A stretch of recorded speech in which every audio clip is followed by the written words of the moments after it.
भागवत महापुराण की जय। कृष्ण कन्हैया लाल की जय। राधा रानी की जय। भगवान श्री कृष्ण के सभी भक्तों को राधे राधे। जय श्री कृष्ण। आज मैं आपको सुनाऊंगी भागवत महापुराण में दशम स्कंद में 88वां अध्याय।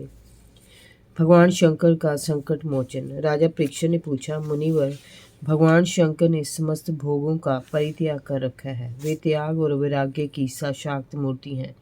परंतु देखने में आता है कि जो भी सुर, असुर और मनुष्य उनकी उपासना करते हैं, वे प्राय सुख, संपत्ति, ऐश्वर्य संपन्न होते हुए धनी और भोगों का उपभोग करने वाले होते हैं, जबकि दूसरी ओर भगवान श्री हरि विष्णु लक्ष्मीपति हैं, सभी ऐश्वर्यों से युक्त हैं, परंतु उनकी उपासना करने वाले प्राय धनी और भोग संपन्न नहीं होते, निर्धन और दरिद्र हुआ करते हैं।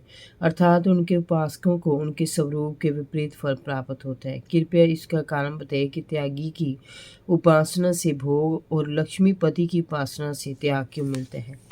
श्री सुखदेव जी ने कहा, परीक्षित, ब्रह्मा, विष्णु और महेश ये तीनों शाप और वरदान देने में समर्थ हैं। इनमें महादेव जी और ब्रह्मा जी जल्दी पिघल जाते हैं और अपने भक्तों को वरदान दे देते हैं। एक बार जब तुम्हारे दादा धर्मराज युधिष्ठिर अश्वमेध यज्ञ कर चुके, तब भगवान श्री कृष्ण से उन्होंने भी यही प्रश्न किया था।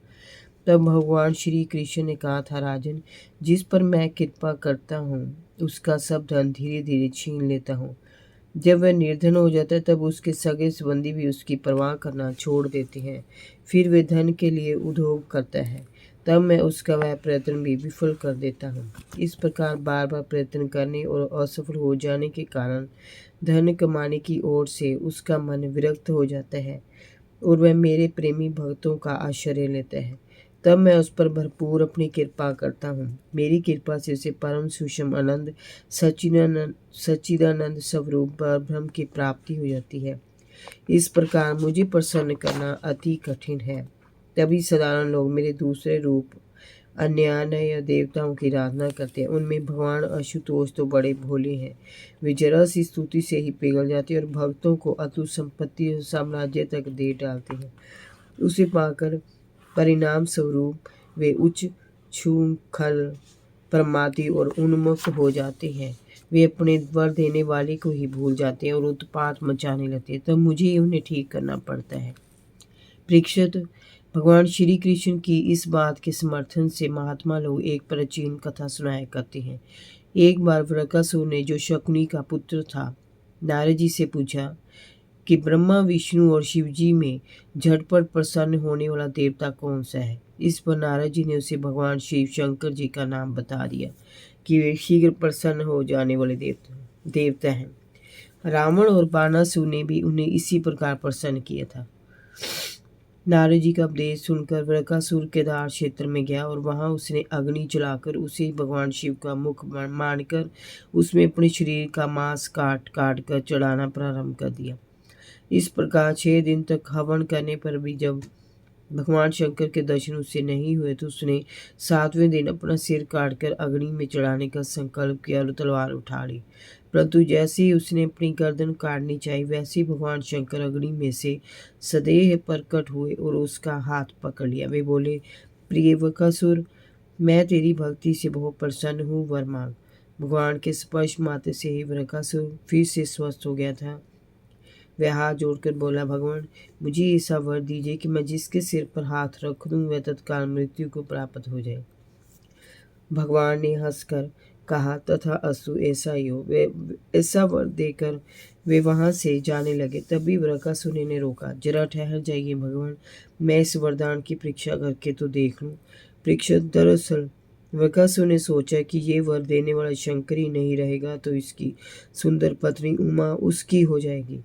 ऐसा सोचकर वह भगवान शिव शंकर के सिर पर अपना हाथ रखने के लिए आगे बढ़ा। तभी शिव शंकर वहां से सोते भाग खड़े हुए।